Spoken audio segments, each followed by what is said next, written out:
Amigos, continuamos con más de C24 Noticias. Vamos ahora a abordar la situación de los derechos humanos en Nicaragua, donde durante este 2016 se han registrado varias situaciones. Para ello nos acompaña vía telefónica desde ese país el director ejecutivo del Centro Nicaragüense de los Derechos Humanos, Mauro Ampie. Don Mauro, bienvenido.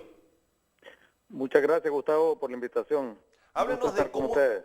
muchas gracias a usted. Háblenos de cómo está el panorama actual de los derechos humanos en Nicaragua, sobre todo porque recientemente vimos que el gobierno nicaragüense no acudió o no envió ningún representante a, por ejemplo, la última reunión de la Comisión Interamericana de los Derechos Humanos que se llevó a cabo en Panamá. ¿Qué oculta o qué estaría tapando el gobierno de Daniel Ortega en esta cuestión de la defensa de los derechos humanos en ese país? Bueno, con su ausencia, el gobierno de Nicaragua pretende ocultar una situación que es muy sombría, como la situación de los derechos humanos en Nicaragua. Realmente, en el año 2016, el Centro Nicaragüense de Derechos Humanos constató, a partir de los casos que documentamos, a partir de las situaciones que conocimos, que fue un año en el que vivimos los devastadores efectos de la Ley de Seguridad Soberana, que precisamente entró en vigencia en diciembre del año pasado, ¿verdad? Los devastadores efectos, decimos, en los derechos humanos de los y las nicaragüenses.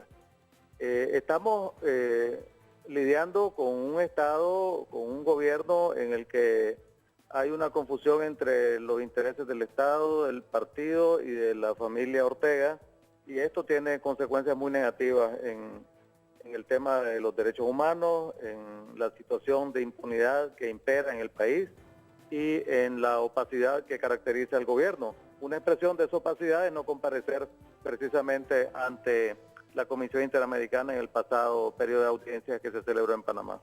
Se habla también de que el próximo año podrían también afianzarse las medidas de represión contra manifestaciones o alteraciones del orden público en Nicaragua, otra forma de violación de derechos humanos.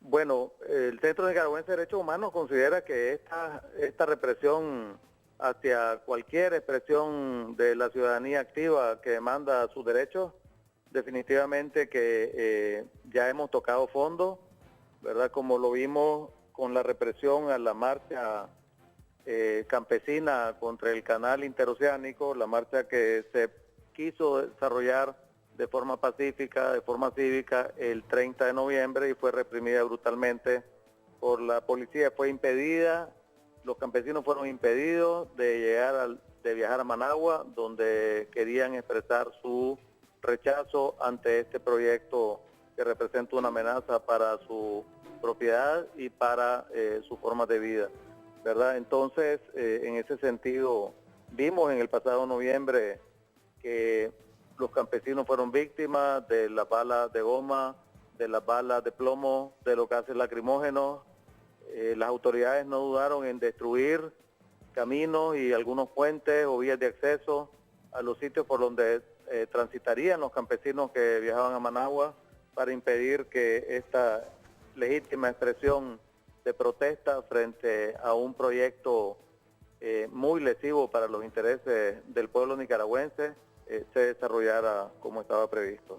Señor Mauro, también el reporte que nos llega de la Comisión Interamericana de Derechos Humanos dice que está sorprendida con las violaciones, sobre todo de las niñas. Habla de 83.5% de los casos de violaciones que son cometidos contra niñas y adolescentes menores de 17 años.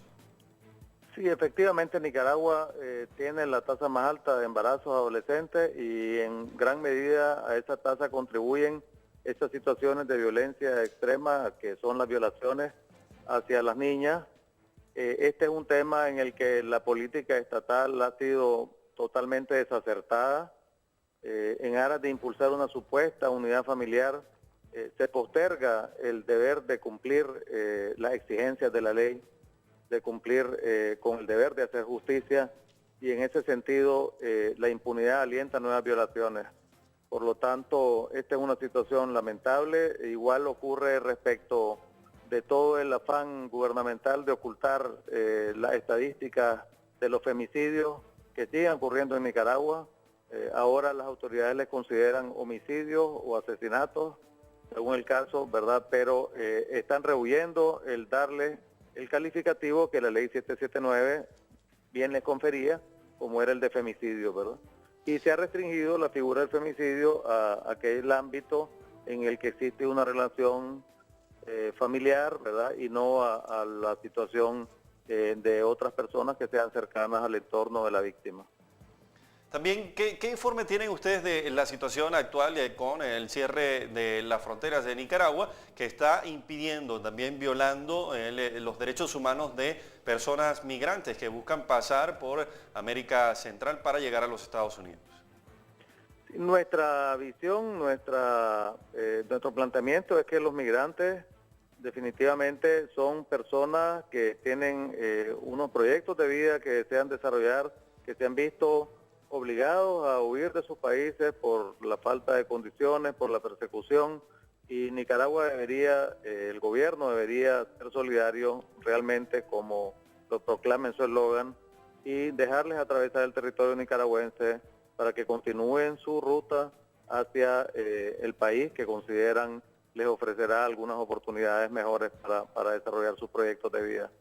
Hemos visto con indignación cómo en el año pasado se reprimió al pueblo cubano, a representantes pues, del pueblo cubano que deseaban atravesar las fronteras nicaragüenses.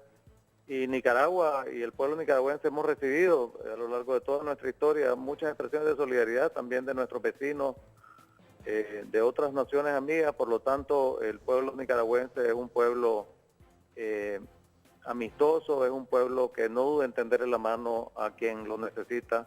Y eso debería ser un principio que debería regir la política estatal. Excelente, señor Mauro. Muchas gracias por su atención. El director ejecutivo del Centro Nicaragüense de los Derechos Humanos, Mauro Ampie, con él analizábamos la situación de los derechos humanos en Nicaragua. Con esta información vamos a una pausa y enseguida regresamos con más de CE24 Noticias.